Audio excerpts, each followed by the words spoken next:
Missing You is 25 chapters of true Australian cases of missing persons and unidentified remains. Now, in all of these cases, there are many, many twists and turns. Most of them are suspicious, and there's in almost all of the cases new information that police haven't revealed before. There are also lots of photos in there that police haven't put out there to the public before. We've got everything in there from abductions to potential homicides to staged disappearances. Even cases that just defy explanation altogether. And police are really hoping that the public will read this and that they have the key. The other thing that's really important about this book, most people probably don't realise that missing persons investigators also have to match the missing with the dead. So they're trying to give names to the many, many unidentified remains that we have in our morgues or indeed buried in paupers' graves. And in Australia, we don't have a national missing persons database.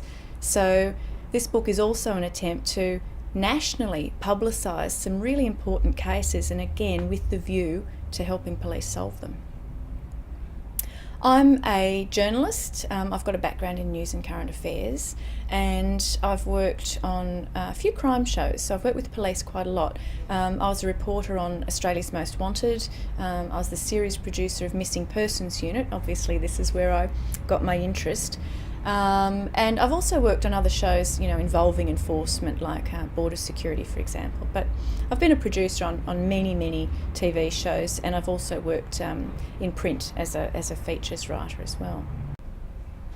It's hard to choose one most intriguing case because, as I said, lots of them have got twists and turns that you're not going to expect. I think for intriguing, I would say read the Kinglake coincidence. We've got two bodies found not far from each other at a very similar time. And the question is, how is it that the DNA of one appears to belong to the other? So that was quite intriguing. Another one that I found intriguing was a chapter that I've called The Mad, the Bad and the Hag, which is about a man whose body was found in a paddock in Beechworth. There are many people involved in this story, including an absconder from the Mayday lunatic asylum. There's the possibility that one of the players was a German spy, and his wife, who was known as the town witch. So I would say you might have to read them